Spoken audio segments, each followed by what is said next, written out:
I'm happy to jump.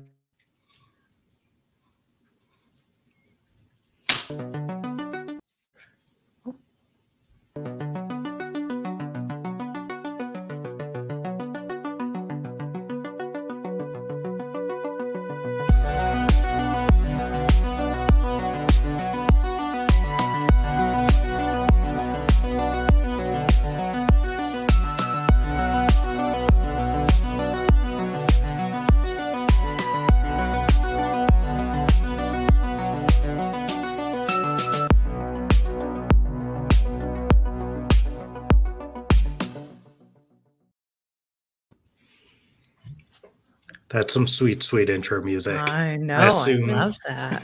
Turn that up in my headphones. Oh, yeah.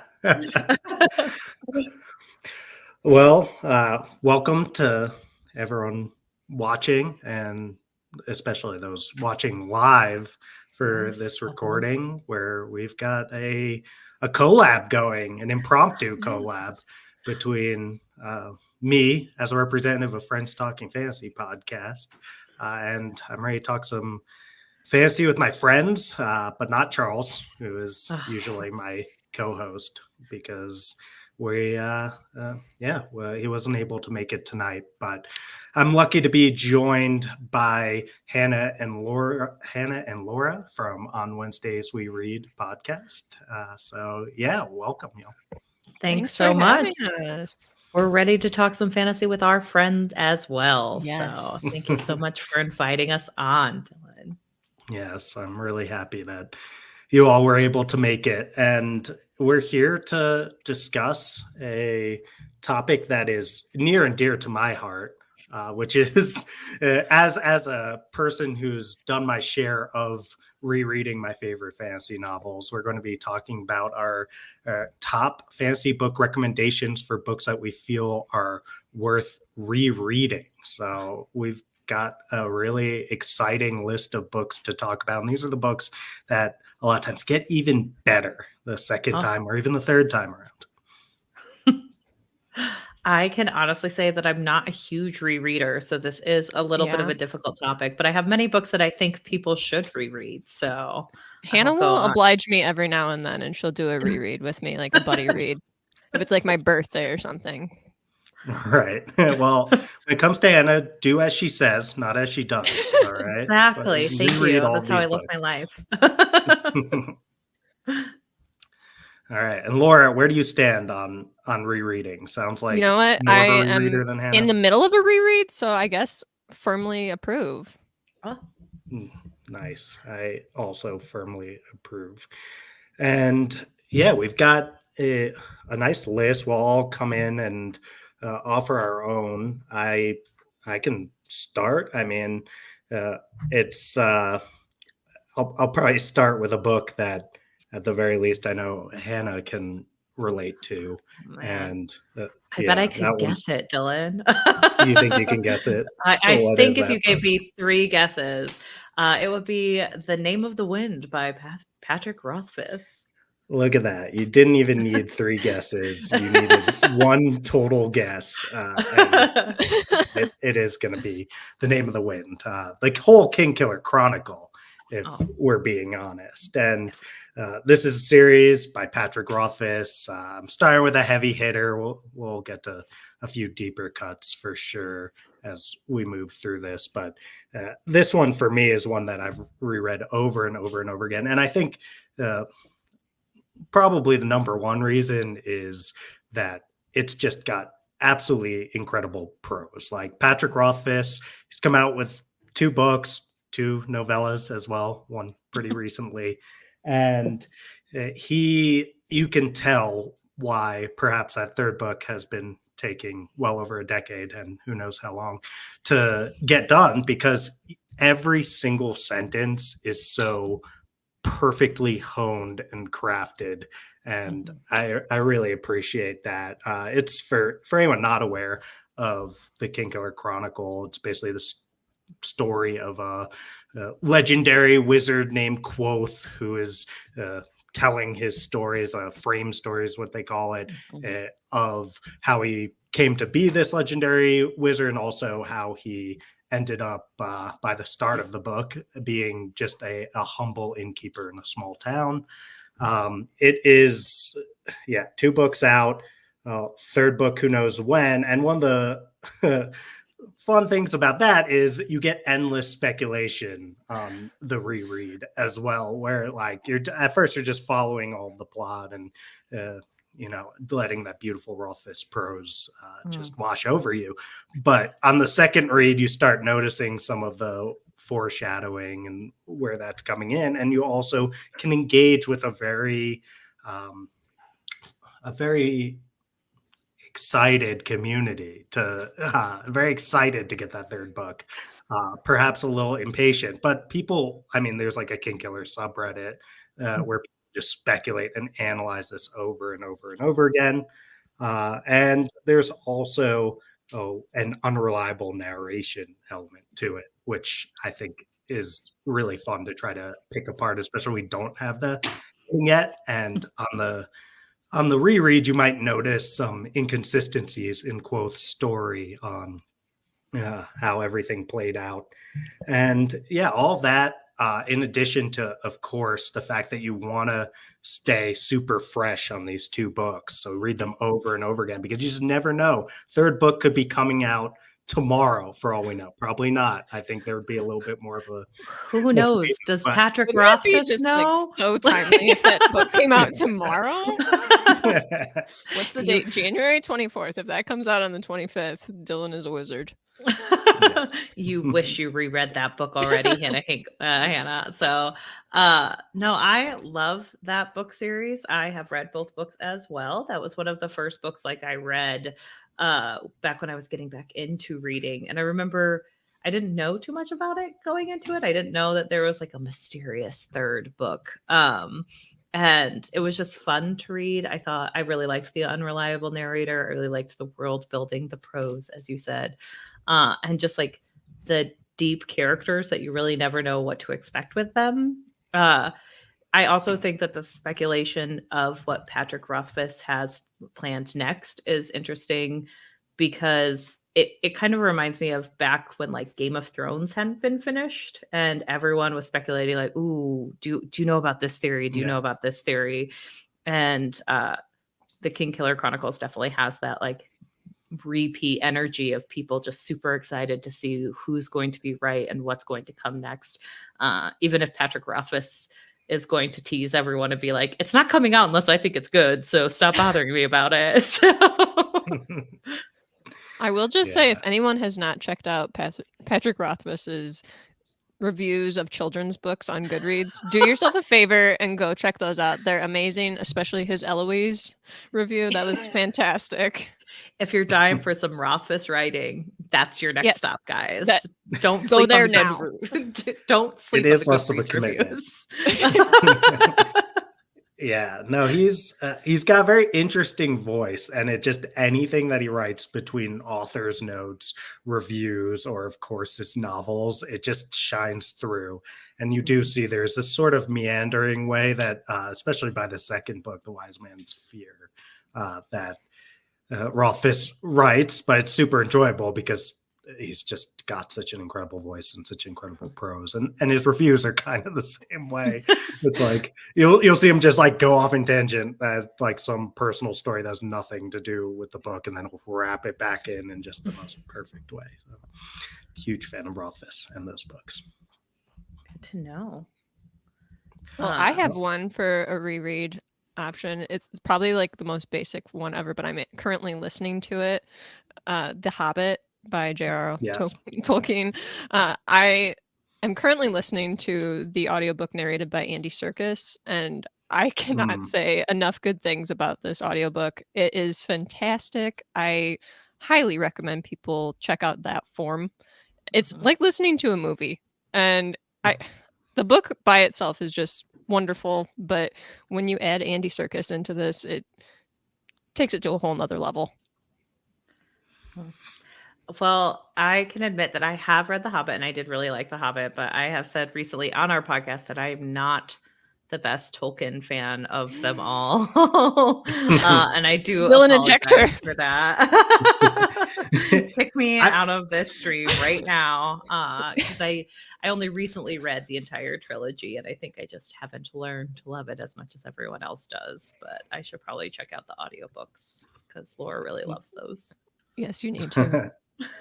Well, regarding the trilogy, I'll say it's too bad Charles isn't here because he's the huge Tolkien head. Because I actually didn't read the Lord of the Rings trilogy until like toward the start of our podcast, where I just felt like they would take away my fantasy podcaster's license if I didn't read the books. Like, of course, I'd seen the movies, which are great rewatches, by the way. I don't know if rewatches count, but yeah, absolutely. Yeah, so, but the books can be a little like dense and feel of their time, but of course they're classics. Yeah. Got CM Kaplan saying Hannah just needs to read the Silmarillion and then she'll that's what I need to do. That sounds like a good starting point for anyone who wants to get really into Tolkien's works. Turn me into a lover of that. But The Hobbit is super accessible and makes a lot of sense as a reread, especially you have me wanting to check out the Andy Serkis.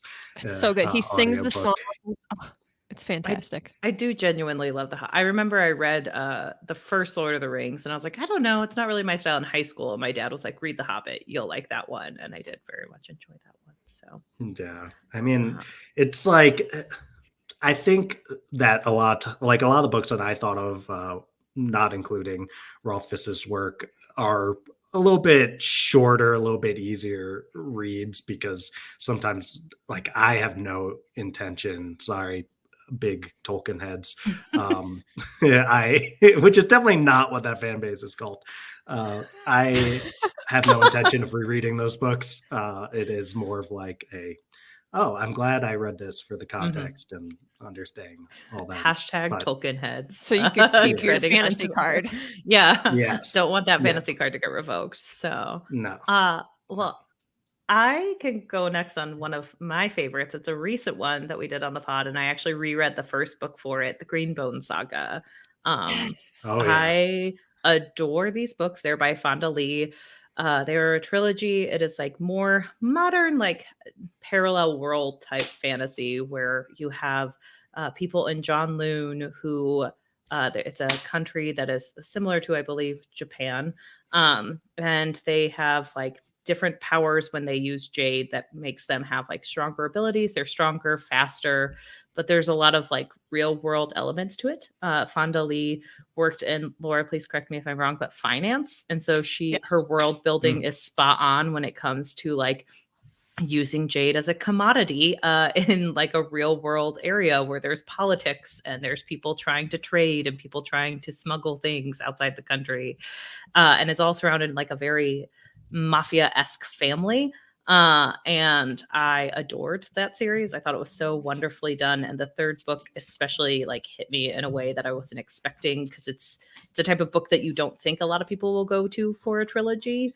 And I thought it was just so effective. And I can't wait to reread those, even though I'm not a huge rereader, because they're just so excellent. And to see like the foreshadowing, because Fonda Lee is just such an excellent writer. So if you're ready to be hurt again, go ahead and read those books a second time.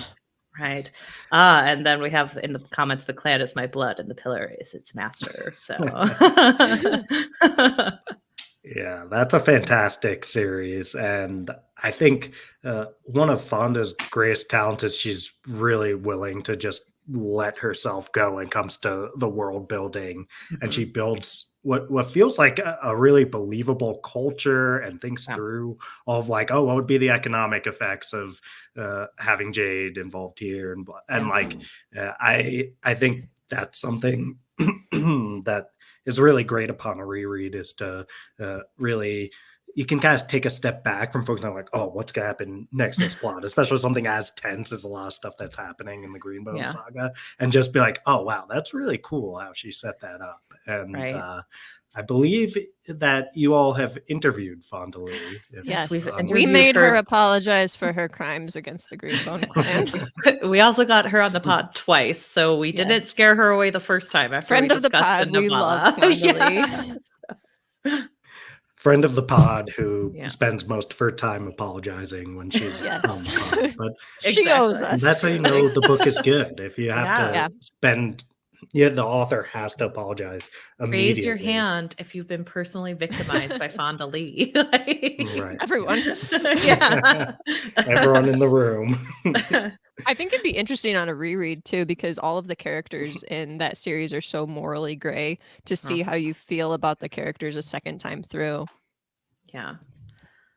I agree. Yeah, for sure. I mean, Hilo is one of the great characters of modern fantasy, I feel like. And another interesting thing is how the time frame of those books are like, I've never really seen that before, where a book basically goes over or a series goes over the course of just decades, at least in I mean, I'm sure there's plenty of other examples, but none come to mind. But it does it so seamlessly over the course of 3 books, which is, I think, because I think other books do it, but it's usually over like a longer time span. And this one's like, nope, you're going to get snapshots and you're going to know that stuff happened while you were not here. So.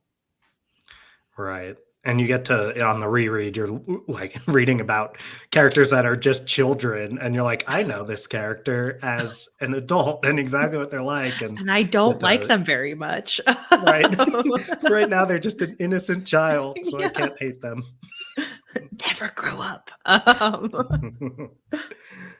Well, all right. Let's get to a book that I want to make sure I talk about, because we actually had you on the podcast to discuss a book that I reread in anticipation of said podcast episode. Oh my! I don't want the thumbs down. Oh, that's so rude. I loved that book. Oh, thank you. Yes. 2 thumbs up. Wait, hold on. 2 thumbs up. It's gonna do fireworks. That's wacky? so fun. I wish. Yeah. Your computer is smarter than mine, so. I actually hate it because it, disrupts the flow of whatever we're trying to do. Like when I'm talking about how great a book is, and then it just has a thumbs down up here. An award-winning book for women's fiction. Yeah, that's how I feel about this. Wow, Don. No, I know. No, but in fact, I actually feel more like this about Piranesi, and it's. So this one's interesting. I think you probably haven't had the chance to reread it yet. I imagine. No, but I have forced at least 2 people to read that book after we finished reading it. Yeah. I gave it to 2 people for Christmas. Yeah. Oh, that's awesome. Yeah, I mean, this book, it's just a really beautifully written book with fantastic prose, and also just it throws you into this mysterious world of a labyrinth that is just seemingly endless and mystical, and you're in the head of a character who is like writing journal entries, basically, and while he knows a lot about how to survive in this labyrinth, he doesn't really know a lot of what's going on at the start of the book. Yeah. And it's very slowly, well, I mean, as much as it can in a relatively small book, it slowly unfurls and you start to understand what's going on. You just get these little hints. And you're like, oh, that guy, I don't trust that guy. And there's a little bit of the unreliable narrator thing going here, but more from the sense of like, he doesn't know what's going on, rather than something like Quoth, where it's like, this guy is just making stuff up. The character in this one is actually, I think, like relatively innocent in how he comes off, but you get this sense of the phrase I learned back in Mr. Miller's English class was, I believe, dramatic irony, right? That's when the viewer or reader, knows something that the character does not know. And like in very few books is it stronger than in Piranesi, because the main character knows so little. And then you come back and you get to really get a whole new perspective on what's going on by nature of like knowing what is the actual deal with this labyrinth, knowing perhaps how he got there, knowing more things about the one other person that he interacts with. All of that just sheds a whole new light, and you kind of go from, okay, like I'm experiencing this with the character, I'm learning with the character, to, oh, like that's what was going on in this scene. Totally new perspective. Well, and the pacing in that is phenomenal, because it starts off slow and, like you said, beautiful prose, and then all of a sudden it's just ramped up to 1,000. You're like, whoa, all these things are happening. I can't believe this. I freaking adore that now. And like knowing kind of Clark was a writer who had been struggling, I believe, with chronic illness at that time, or chronic pain at that time. And that was kind of what inspired this book. And knowing that that's the start of it, and just reading what she created out of that is beautiful. And I adore that novel so much. I was so glad that you brought it into our lives, Dylan, because you were the one who suggested we read it. So thank you. You're welcome. I feel pretty, that's one of the books, you know, you have some books in your back pocket that you're just like, ooh, like this one, I feel very confident. I can recommend it just about anyone. And Piranesi right there. I mean, I'm not surprised that it's made its way into the Christmas gifts. It's a popular gift. Yeah. Specifically from Laura. Yeah. If you open a present from me, it might be Piranesi. But Dylan, I guess I'll continue with the theme of books that you introduced us to, and I bet I can guess that I would suggest. I can guess that. I can guess it that's, too. That's Monstrous. I'm guessing, right? Which I know you reread. I've reread the series, I think 5 times now, but I think it's necessary, honestly, because it's so complex that you have to do these rereads, unless you have like a super brain, which I do not. I cannot remember all these details and all the characters and all the different political things that are going on. So before each volume comes out, I plan like a couple weeks where I'm like, I'm going to reread all of Monstrous so I am caught up. And when volume 8 came out just in November recently, I did a reread, and then I did a buddy read of volume 8 with a friend, and he was very confused, and I knew everything that was going on. So I felt vindicated, but it's a fantastic series. I am so glad you introduced us to it, because I cannot say enough good things about the world building, and especially the art. Sana Takeda is just phenomenal. Yeah. I will still remember that we did do a like buddy discussion with FTF, and the 3 of us were very confused on how something in the world building worked, and like Charles just swooped in and told us, and we had just gotten done talking about how we never really, like, we read but we never really understood little intermission parts, and he was like, here's how it works, and we're like, how did you know that? And he's like, well, I read the intermission part, guys. Like, there's these little interludes with Professor Tam Tam, who is this adorable little cat, and a bunch of the world building is given in this, and Hannah and Dylan and I were like, oh yeah, we kind of just skim those, and Charles was like, no, I take notes, so I'm a scholar and I know exactly what happened, and we were all kind of embarrassed.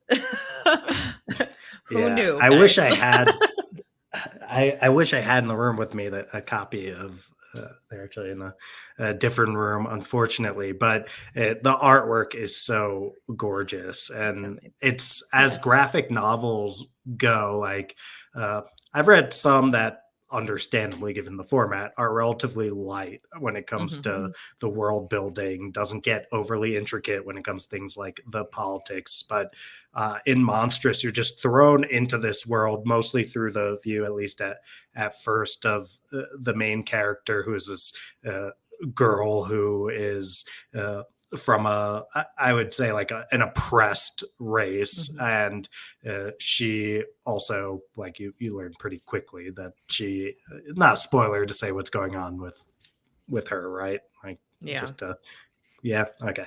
You learn pretty quickly she's got like a monster inside of her, basically, and it is just the way that you deal with like themes of oppression, also the way that the world building's established, and all these different races down to the talking cats and all that kind of stuff. It's just like a super like dark, grimdark feeling world, but that has an undertone of hope. especially with my favorite character, Little Fox, so like Fox Girl. Yes, But, I love Kippa. She's amazing. And even just the way that's like illustrated, it works so well because it's like everything's so dark, everything's so dreary. And then they'll have her as this, like, she's wearing a light blue, if I'm remembering correctly, like most of the time. And it's bright around her. And it's like, it really is a masterpiece. And it's one that I've reread too. I've never reread them, and I'm often confused because I just go off vibes only, but they're excellent and you should reread them. I'm often confused. What can I say? Do as I say, not as I do, everyone. Yeah, I mean, what could be a bigger endorsement of you have to reread this series than when someone's telling you that they're super confused, but still on the first read? You're gonna love it even more when you understand everything that's happening, like Charles and his big binder full of notes on the monstrous world. Yes. Yeah. He has like a giant board across his bedroom, like, look, this is where it all connects. Like all of Professor Tam Tam's lectures. All right, well, this is a little bit different and a little bit of a throwback, but one of my favorite like fantasy novels of all time is The Night Circus by Erin Morgenstern. I adored this novel. She wrote this as a NaNoWriMo novel, and it is a like non-linear narrative written from multiple viewpoints about these two magicians who like make a bet to have two proteges who will fight against each other, and they do it via this like night circus that like pops up mystically all over town. And throughout time, these people sort of like weirdly start interacting through their competition and start learning more about each other, and could even maybe fall in love. And it's a novel that is incredibly atmospheric. Like you just feel what's going on around you. And there's just like the imagery in it is beautiful. And I'm like, it's such a gorgeously written novel. And it's so fascinating to see like two people try to communicate, kind of similar to like, this is how you lose the time war, but much bigger. And it's a very, very well written novel. And like, I always highly recommend it because it's just one of my favorites of all time. I also listened to this book via audio the first time, and like to be able to reread or just listen to it like over and over again and let it wash over you. It's a huge comfort read. So always recommend a reread on that one. Yeah. I mean, it's always good to have that book that you can go back to in times, especially if you're having like a reading slump or what have you, and you're like, okay, well, this I know I enjoy, and we're not always in the mood to take on something new and ambitious like Monstrous, let's say, or the Kingkiller Chronicle. But it's those comfort reads are great to be rereading. I wish I could add to the book. But I figured it didn't sound like much of a Dylan right out of the gate. I feel like it's one that you should look into though. So a little different energy for you. Next friends pitching. Yeah. Oh, yeah. The Night Circus. Yes, our next friends pitching fantasy. Maybe I'll pitch it to Charles and we'll see if he selects it to be a next read. But one series that has been a victor in the Friends Pitching Fantasy series is the Broken Earth trilogy by N.K. Jemisin, or at least my next one. I did. That's okay. So you so I'm so like, this is such a weird thing to say on this podcast, but be careful what you say, because I have it on good authority that I promised Laura I can't know anything about this series until we read it for the podcast. Keep it really spoiler free. Just you can do like a light overview, and Laura just like yell at him if he oversteps. Yeah, but I'll scream. Yeah. Well, I've got more, so I'll leave that one to you, Laura, and I'll go with one of my favorite series and one that does not get enough credit, and that would be the Chathrin Voyage Quartet, and that's by friend of the show Robert V.S. Reddick. I mean, this is a series that I always say this series is the reason why I am a fantasy reader at the level that I am right now. Because when I was kind of, getting back into fantasy reading as an adult, it was mostly Game of Thrones, like catalyzing this interest. Like, oh yeah, like I'm really enjoying the show. Would I like There's the this books? Would I awesome like? And TV show. Have you I, heard of it? yeah, I never heard of it, but Do I also it, like reading?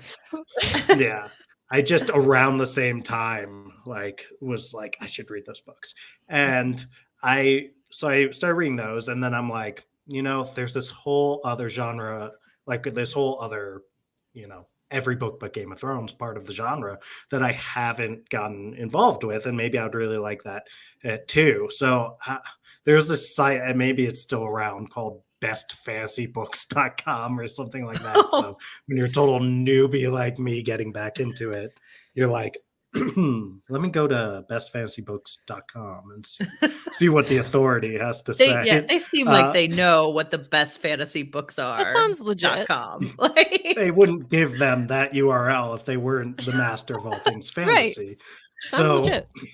Blue check but mark. They had some books that I'd never heard of, including at that point the Kingkiller Chronicles. So I was really not knowing what was going on.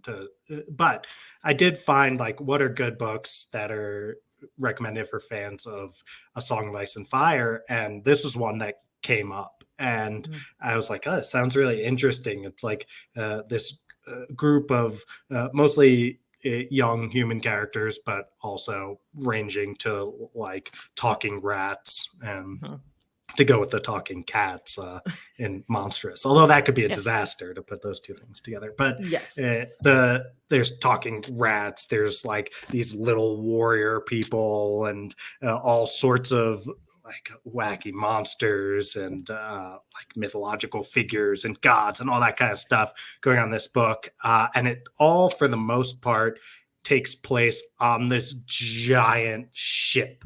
So you're just like on this giant ship with this cast of characters, but it's so big and expansive. It's like a world unto itself. And the series goes on for 4 books, has lots of like all the classic things you want in an epic fantasy, ranging from those monsters and gods and magic and all that kind of stuff, mages, to like all these different settings you go to that are just completely original. Like something we always talk about Robert V.S. Regg's books is like he thinks of things that leave us like, dude, what even goes on in your head that made you think of this? I'm concerned. And also got, I mean, good concerned. It's like, how is someone coming up with all of this stuff in one person's brain? Because, and I think all that incredible world building is part of what makes it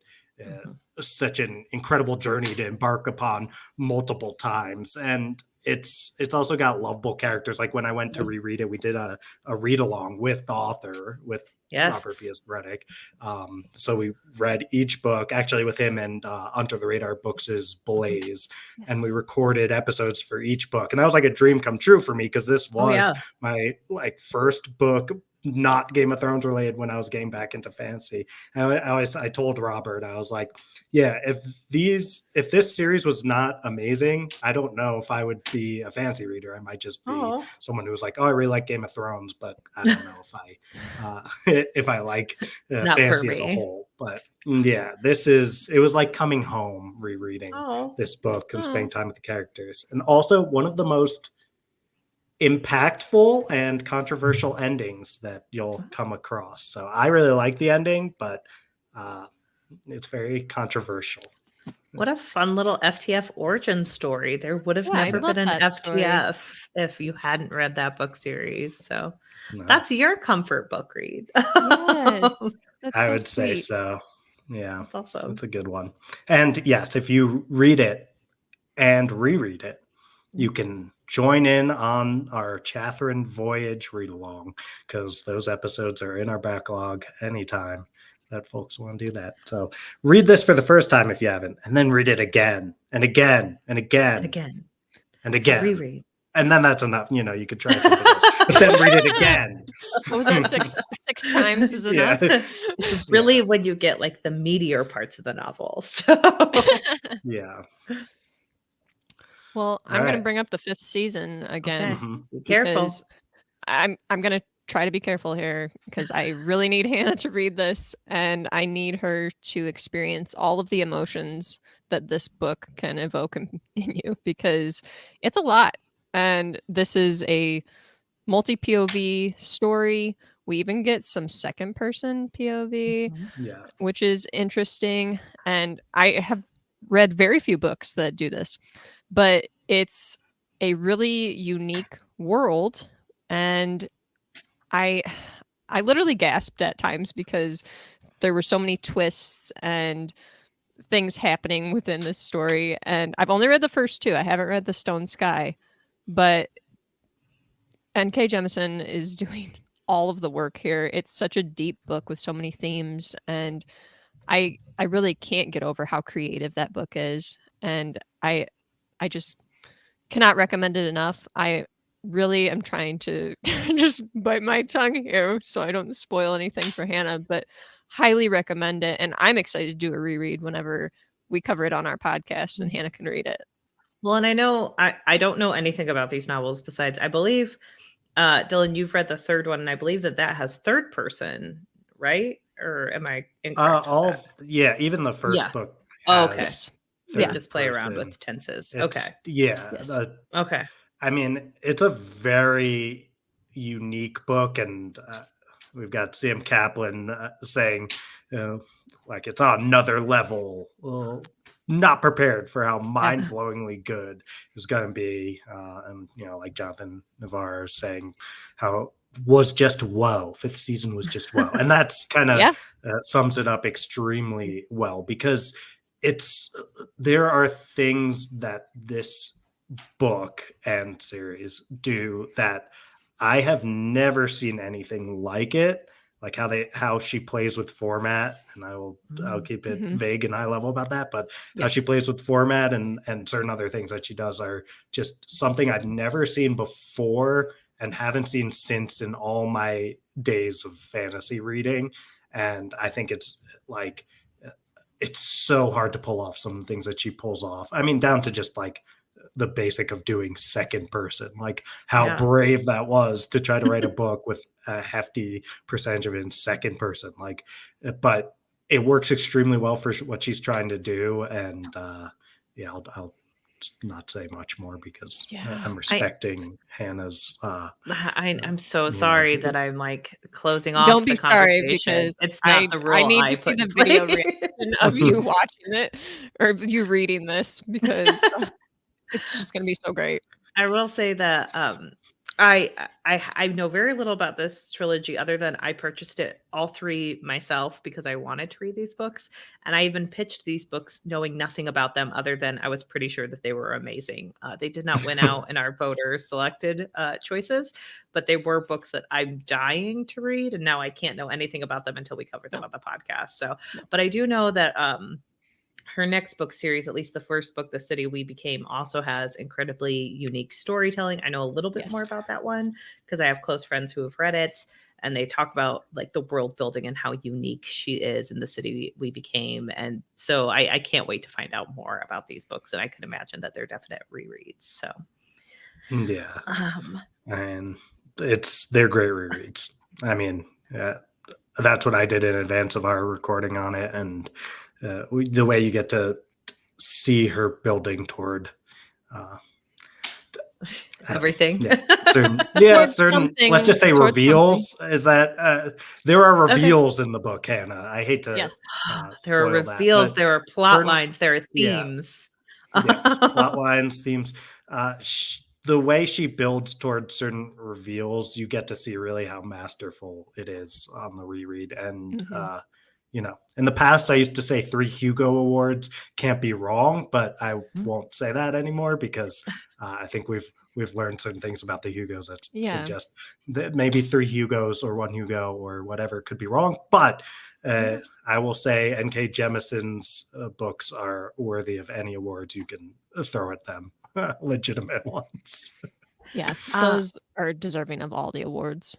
So my next pick is one I know all three of us read, and we talked about because I did a buddy read with Dylan, Namina Forna's The Gilded Ones series. So this is a little bit of a spoiler for, I mean, it's announced on our podcast, but we're having Namina on the podcast next week. So we literally just got off our recording with her. And in preparing for that, I reread both the books, and on reread, Nice.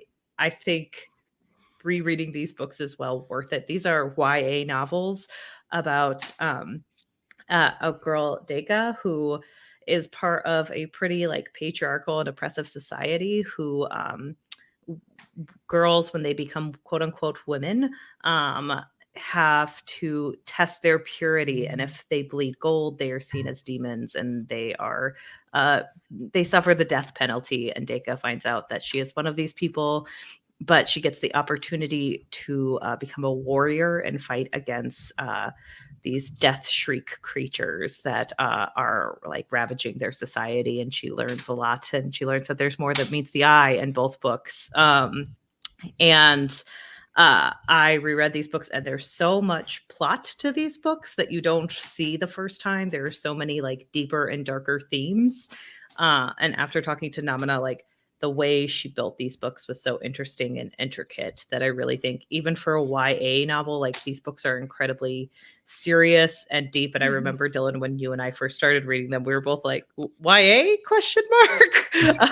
Because it hits pretty heavy pretty early on. And so I think after rereading these books over the course of like a year, they're well worth a reread.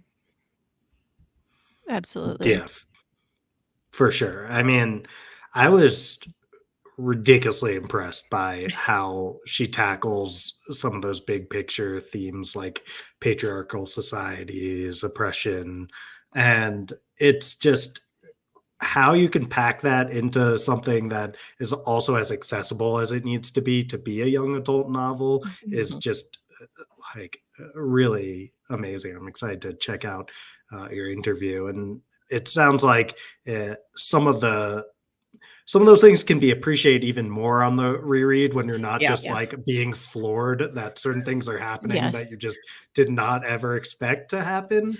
Because there's a lot of shocking things that happen in that series. Where all of a sudden you're like, wait, who can't I trust now? And you're just like the next page. Yeah. So that's a great pick. That interview is going to be top notch, I'm sure. Hopefully. It was great to talk with Namina. She was fantastic. We were both fangirling by the end of it. All right. Well, let's get into a series that I actually didn't really love on my first read, and is a classic of relatively modern fantasy, but it's starts with Assassin's Apprentice by Robin Hobb. It's a Farseer trilogy, and it is definitely one of those pillars of beloved epic fantasy books that kind of like set the tone. It was published in the 90s. Okay, set the tone for a lot of modern fantasy. You can see its impact on people like Patrick Rothfuss and doing the Kingkiller Chronicle and all of that. It centers around a character named Fitz, who is a prince's bastard, and he basically just his birth, they call him the catalyst because it just sets off this chain of reaction where like the whole line of succession could be messed up, and the next in line for the throne has to just like leave and go into obscurity because he like it was his kid, and all these things happen. Then he gets kind of embroiled into the politics of a society that he doesn't understand at all. And he's this character that is like known for being a bit of a doormat. So I guess T.M. Kaplan, oh God, Robin Hobb writes the most deliciously painful character work, Bender in here saying, wow, love Hob, but I just can't reread it. My heart cannot withstand that again. That's a good point. So for me, it was like, I read this book relatively early into my like entrance back into fantasy. So I'm like a bastard of a noble embroiled in politics and blah blah blah. I'm like, you mean Jon Snow? And it's nothing it's nothing like Game of Thrones or anything like that, even though the premise could seem that way, because it is just, it's like a character study of this one person who is he feels so real, and in that way it can be super frustrating at times because he's being relatively passive, like lots of real people are. Like most people are not like Jon Snow. But it's it's frustrating when you're coming in and you're expecting maybe something more action packed or something with more drama. It's just, no, you're kind of going to sit with this kid in his life, and maybe there'll be certain moments that really stick out as being dramatic, but most of it you're just going to be, even if you love the books, you're going to be screaming, Fitz, why Fitz, why do you do this to me and you? But it's my first read, I was screaming that internally, and I was also like, I don't get it, like I don't really get the hype. And it took me years before I went back and reread it. And then I was like, oh, this is actually masterful. And it's actually really impressive to write a story where you are this close to, like, it's a first person single point of view. You're this close to the person and you feel like you know him this intimately. And to write an interesting fantasy book that is not based in just like swords and giant battles and warfare, but based in character and just relationships and subtlety. And Robin Hobb is just such an incredible writer, and the way that she builds characters and relationships is like pretty much unmatched. That being said, I if your heart can't take a reread, I understand that. So if it's more for the folks who have read it and weren't sure about it, because there are a lot of people you'll see who will say, like, I don't get it. Like, I found this really boring. And for those of you, it's like, I understand. I was one of you, but you can but change. You're wrong.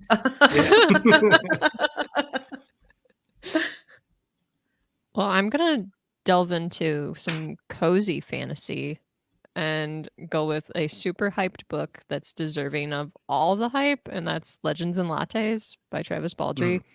I've reread this 3 times now, and I adore it. It's just the ultimate comfort read, and the whole atmosphere, and Travis Baldree is just an excellent character writer.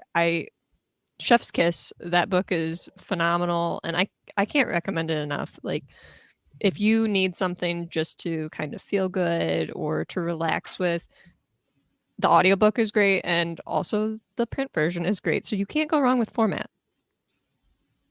I mean, Laura loves Legends and Lattes. I will admit here on the record that I did prefer Bookshops and Bone Dust, which I kept calling Bone Shops and Book Dust before an interview, which was very scary. But I also very much enjoyed those books. I think that they're amazing. They're so good. I love Viv so much. What a great character. Viv is phenomenal. I just love reading about someone who just wants to open a coffee shop and will do it. Just Baldree has like such a knack for making like simple things in life seem so important, and just I love that. Life doesn't always have to be a big battle or a big quest. You can just have an ordinary life and it can be extremely important and meaningful. And I love that about his writing. Yeah.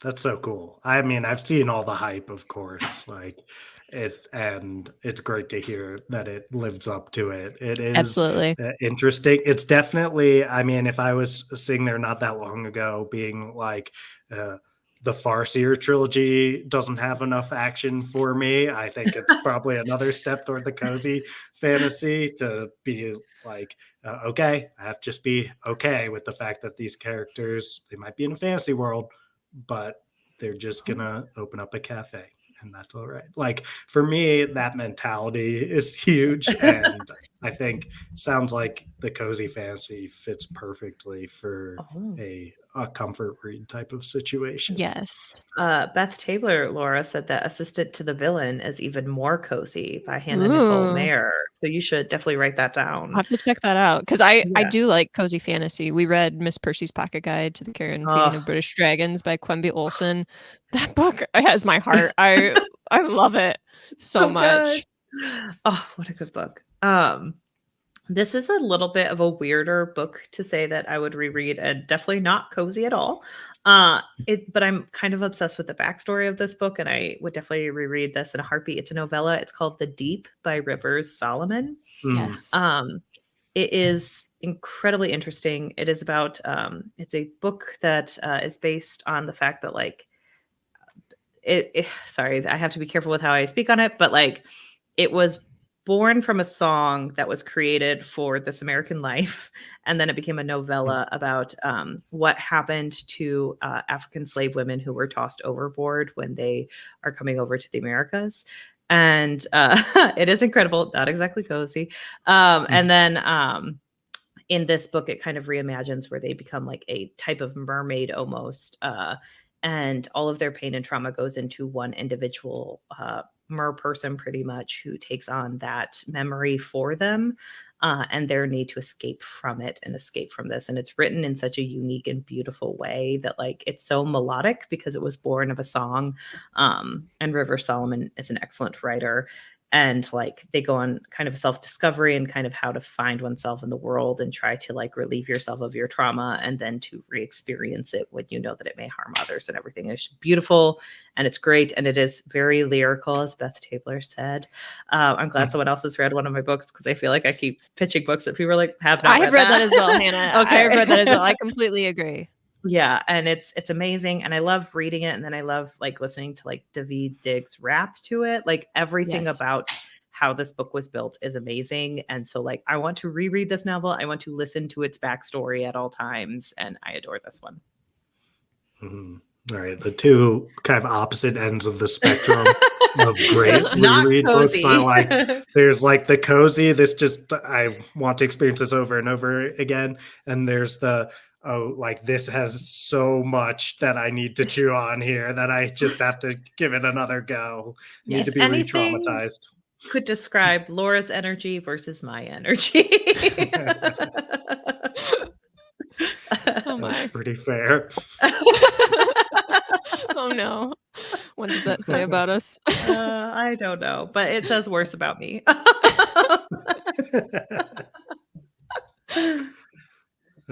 All right. Well, hard to follow that, but I would be remiss as a member of the Friends Talking Fantasy podcast if I didn't start talking about the First Law series by Joe Abercrombie. Yeah, I mean, like King Killer and First Law, they're pretty much my favorite series out there. So it's tough not to feel like they apply to everything, but I do think that First Law applies very well to the reread, which it's a little bit tough to talk about without spoilers.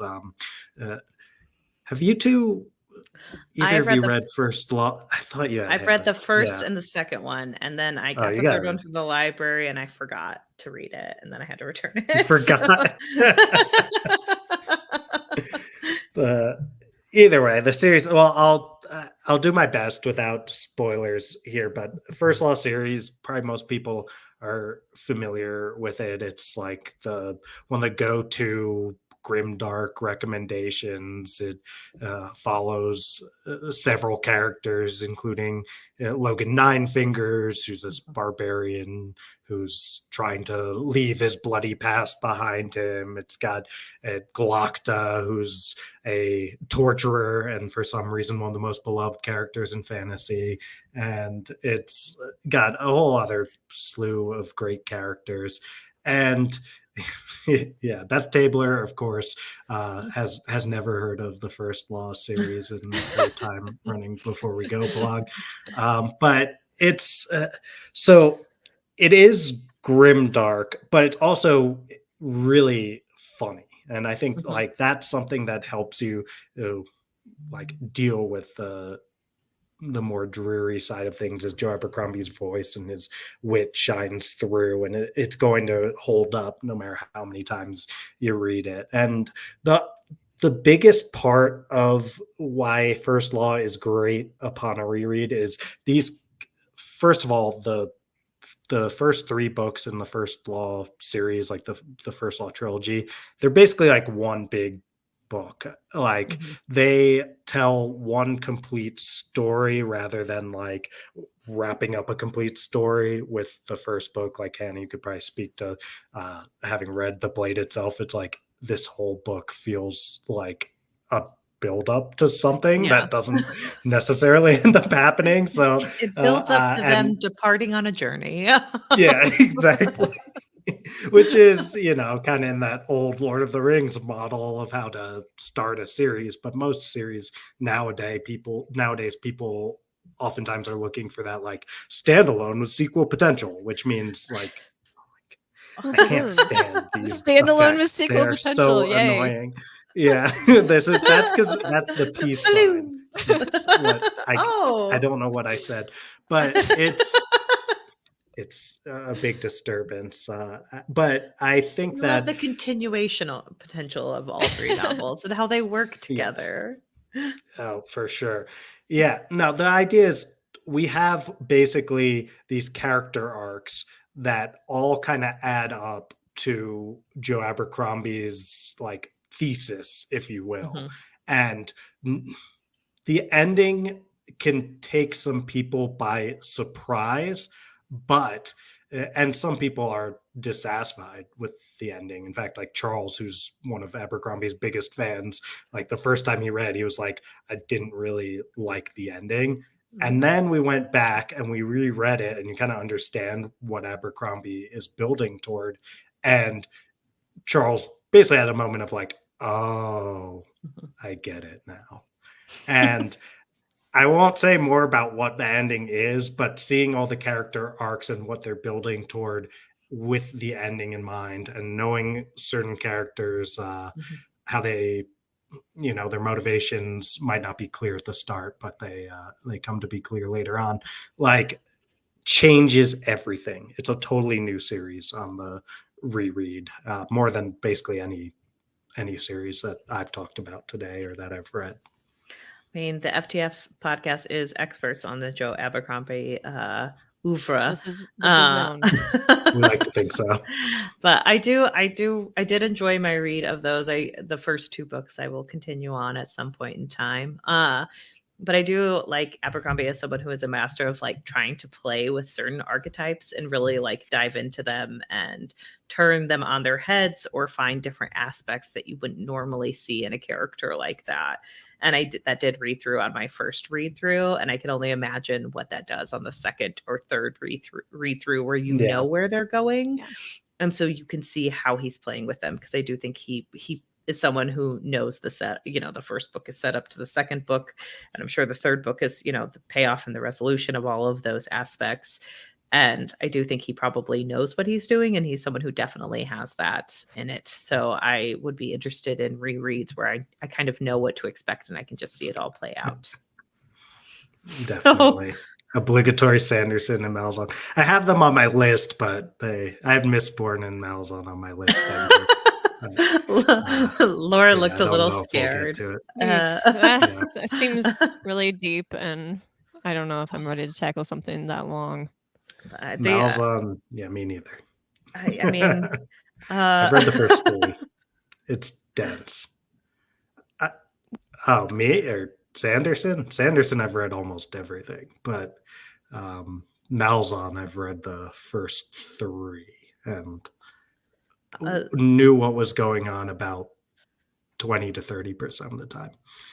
Laura and I have only read the Robert Jordan Brando Sandos. Whoops. Whoops daisies. Ultimate dishonor, apparently. Yikes. You have to read Malzahn 3 times to understand 70% of the content. I don't have time for that. It's tough. I mean, it's a series that, like, the fans of Malzahn are intense. Like, they love it more than life itself. and you start thinking, okay, there's got to be something here, and they reread it more than like any fan base rereads any series. So I mean, it's hard on the first read, which is why it does make a lot of sense to reread. But it's 10 books, and it's like the longest. It's longer than Stormlight Archive all put together. It's longer than Wheel of Time all put together, like all 14 Wheel of Time books. Like it's significantly more words than that. So it's that's tough. Scary. That sounds like too much. Look, I don't reread books. I went on let alone to reread all of that. Yikes. That would 3 be a times. lot. Like that's a lot of rereading, guys. I will say if you're switching formats though, like I don't know if I would reread the Wheel of Time in print, but I love the audiobook narrators. Michael Kramer and Kate Redding. So I would definitely listen to those books again on a reread. I would say the same. I would re-listen. So if that's the case for those long series, maybe if they have really good narrators, I can see that. But yeah, really long series like that. Everyone says like don't audiobook Malzahn because it's just the first book alone. So I just pitched the first book to Charles as part of Friends Pitching Fantasy. So we'll see what he ends up selecting. And he was daunted by the task. And I believe that's my choice if Charles pitched Dune to me. So I'm only laughing because I didn't realize Laura was answering that question for the Friends Pitching Fantasy because Bender just put any sci-fi recommendations and you were just chit-chatting. It works for both. Like, Dune. Wait, what were you trying to answer? That was really rude. She was trying to do the Friends Pitching Fantasy one, but I thought she just saw the comment, got really excited. Was like, but I do recommend that actually, Dune. For some sci-fi rereads, I also loved Light from Uncommon Stars by Rika Aoki. Excellent sci-fi, so good. Lots of like, there's aliens, there's donuts, there's demons. That doesn't all seem to fit in one, but like you definitely want to read it. Also Psalm for the Wild Built by Becky Chambers, automatic rereads because Laura adores those novellas. Yes, I want to make those part of my personality somehow. I live with someone who like has reread them like multiple times. Those are so easy to read. Laura, the Murderbot Diaries. If we would be remiss if we did not mention the Murderbot Diaries. Those are extremely consumable. They're definitely perfect for rereads. Martha Wells is amazing. Just the character she made in Murderbot throughout the course of the series is just undeniably amazing. Laura, I would also say Children of Time by Adrian Tchaikovsky would be great in a reread. I loved the first book and I'm making my way through the second book right now. And these are highly creative books that take you in directions that you wouldn't necessarily expect to be going. And so I would definitely recommend Children of Time. Laura disagrees with me here, but This Is How You Lose the Time War, one of my all-time favorites. Oh, there we go. There it is. Hey, Hannah, I have reread that one. Oh, you have reread it, but I read that book 3 times. I still don't know what happened. No, literally holding the book out of view, being like, when they stop talking, I don't know. Talk about This Is How You Lose the Time War.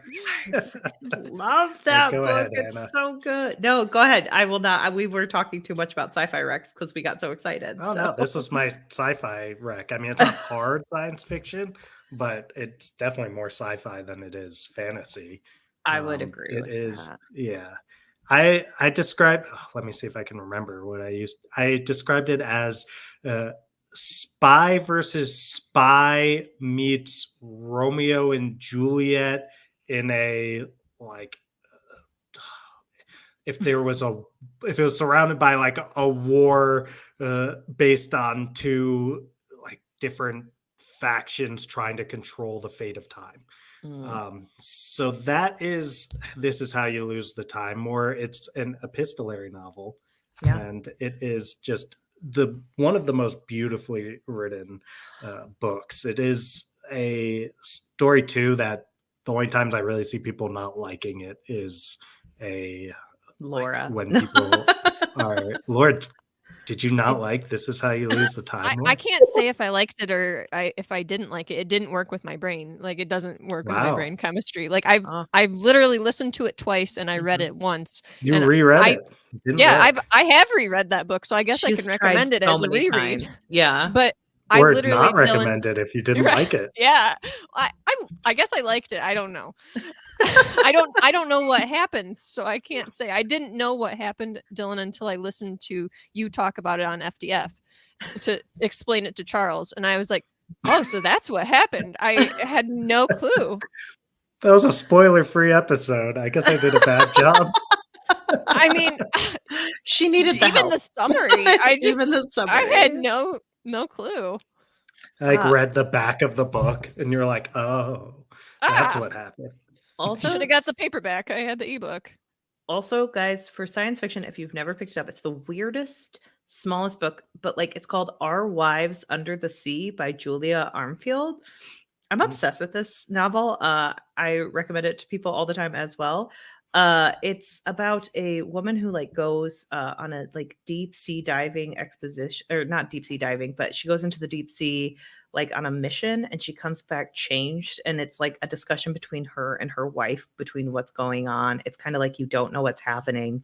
She feels like she's changing, and it's like a very weird and haunting like exploration of like love, loss, and grief. And it's such a weird novel, but I adored it so much, so I highly recommend that one for sci-fi as well. And I'm surprised you did not say Annihilation by Jeff Vandermeer. Oh my gosh. Well, that's one of your faves. Hey, you just want to bring it up. Annihilation by Jeff Vandermeer. I am obsessed with Jeff Vandermeer. He's my favorite. Yes, thank you. Annihilation. It's so freaking good. I have read like almost all of the books he puts out because I'm so obsessed with him.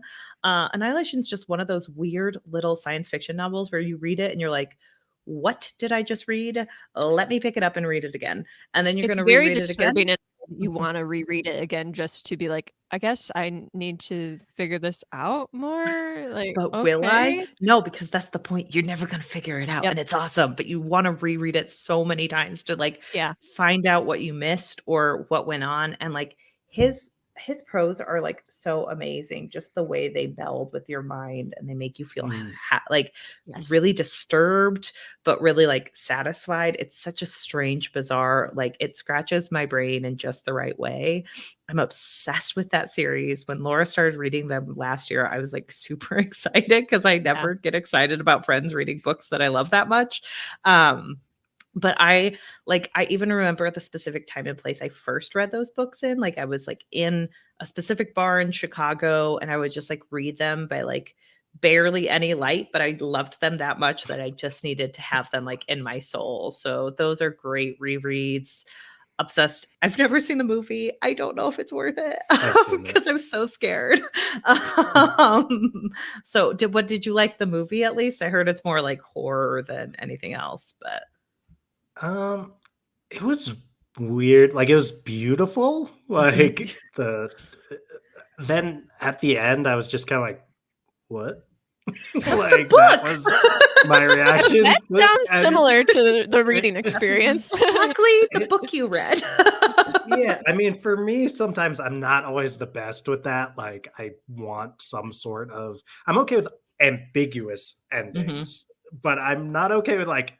I literally do not understand at all what is even being implied by the like. What are even the possibilities of what just happened? We have some questions about like there's a movie. Yes, they whitewashed the main character into Natalie Portman. So make sure you're like looking up that stuff because she wasn't white. I didn't realize that.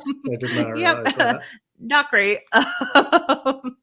But and we have Bender saying the movie was bad. So I've never seen the movie because I was scared. But yeah, I love that series though.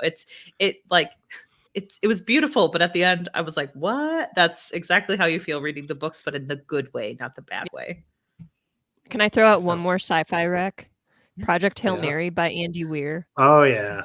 It's so good. So good.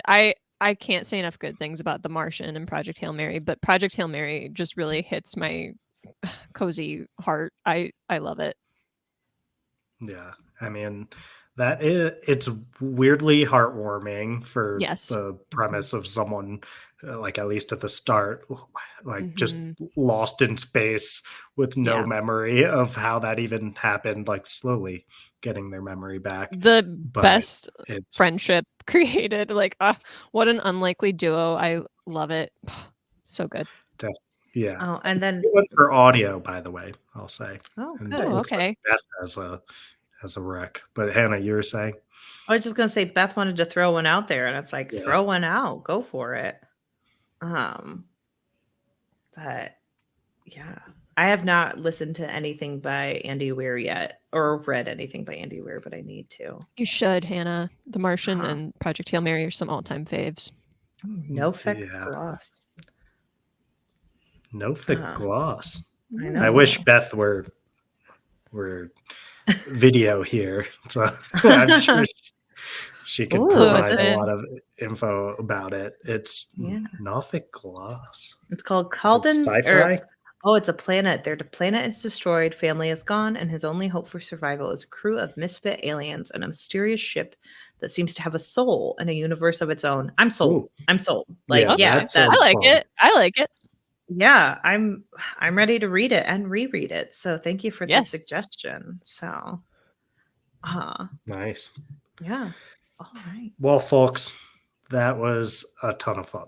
I gotta say, Hannah, play that Laura, sweet outro music. Yeah, we don't have. Well, we have the even sweeter outro music for SFF Addicts. Your new music is so great. I love it. I'm always like jamming out to it. Yeah, it's a wonderful opportunity to discuss rereading. I think that we get to know some people's favorite books. Like, if you're willing to give it another go after already reading it, it's like you must either really adore this or be in pure what mode, or be confused as Laura was, but this is how you use the time, or you're just trying to figure some things out. Yeah, but it's always a delight. I'm always happy when I get the chance to collab with you two. I also thank you so much for being available on short notice. You two are my heroes, so I'm very very thankful. Yeah, thank you so much for having us. We appreciate you asking us. Yeah. And where can people find you on the wonderful World Wide Web? Yeah, well, you can find us at ourpod.com. That's OWWR pod for On Wednesdays We Read. You can find our episodes on on anywhere you get your podcasts, and we can be found on on the app that will not be named, and on Instagram, artist formerly known as Twitter. Yeah, exactly. And on Blue Sky and on Threads at OWWR pod. So just and Instagram too. We're more active on Instagram, I feel like. Yes, we are. We are the most active on Instagram. So check us out there. And where can people find you, Dylan? Great question. They can find us at the FTF Podcast 1 on the artist formerly known as Twitter. And you can also find us at the FTF Podcast on Instagram. And if you're viewing us on YouTube and you're wondering where are all the YouTube videos for Friends Talking Fantasy Podcasts, I'm sorry, we no presence on here. So if you want to listen to the podcast, your favorite podcast app like Spotify, Apple Podcast, etc., should be able to find us on there. But you know what? Just listening to this episode is more than enough. And thank you all for actually tuning in live.